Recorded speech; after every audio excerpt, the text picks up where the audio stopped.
तर लागणारं साहित्य दाखवते तुम्हाला। तर हा आहे पाव किलो रावस मासा घेतलेला आहे। त्याच्यानंतर कांदा लसूण मसाला, मीठ, बेडगी मिरची पावडर आणि थोडीशी हळद घेतलेली आहे, कारण या मसाल्यामध्ये हळद टाकलेली आहे। कढीपत्ता, फोडणीसाठी तेल आणि हे वाटण करून घेतलेलं आहे मिक्सरला। चिकन मटणाला जे आपण वाटण वापरतो तेच घेतलेलं आहे। भाजलेलं खोबरं सुकं, कांदा भाजलेला, लसूण, अद्रक, कोथिंबीर आणि एक टोमॅटो टाकलेला आहे। आणि ह्या मसाल्यामध्ये गरम मसाला सगळा टाकलेला आहे, खडा मसाला, त्यामुळे एक्स्ट्राचा गरम मसाला टाकणार नाहीये मी। तर कढई ठेवलेली आहे गॅसवर। आता आपण तेल टाकूया। लागेल तेवढं तेल टाकायचंय कालवणाला।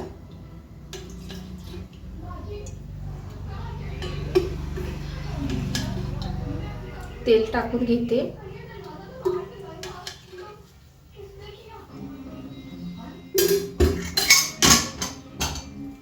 थोडा गॅस करूया फास्ट तेल तापण्यासाठी।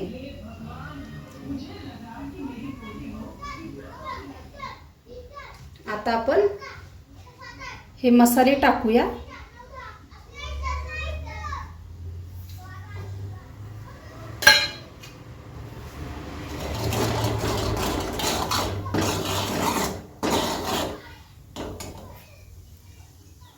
कढीपत्त्याची पानं घेऊया टाकून।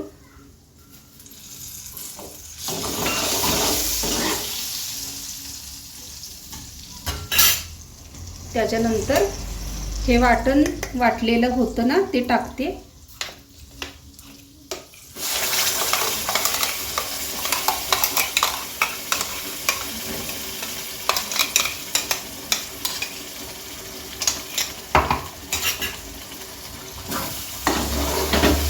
आता थोडं 1 मिनिट झाकण ठेवूया, मसाला चांगला फ्राय होण्यासाठी तेलामध्ये।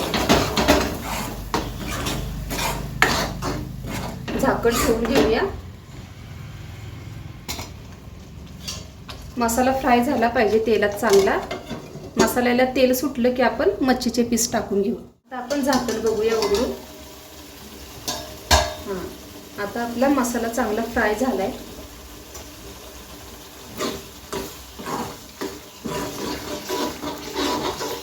तर आता आपण मच्छीचे पीस टाकून घेऊया।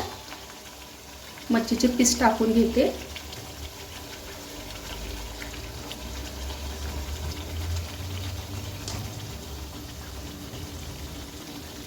मसाल्यामध्ये आणि मग आपण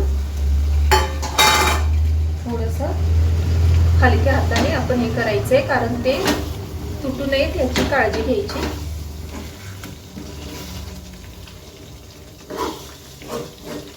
आणि झाकण मारायचं जरा 2 मिनिटं।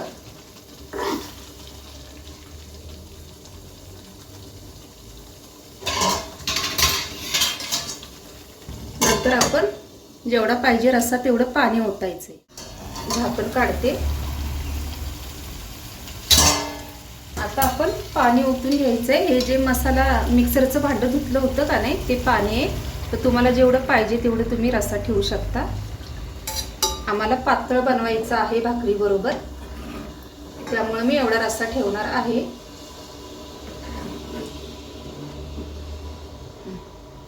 तर बघा उकळी आलेली आहे आपल्या कालवणाला। तर आता 5 मिनिटांनी गॅस बंद करते। आता आपलं रस्सा झालेला आहे तयार माशांचा। तर तुम्हाला जर आवडलं कालवण करण्याची पद्धत माझी तर लाईक करा, शेअर करा आणि सबस्क्राईब करायला मात्र विसरू नका। धन्यवाद।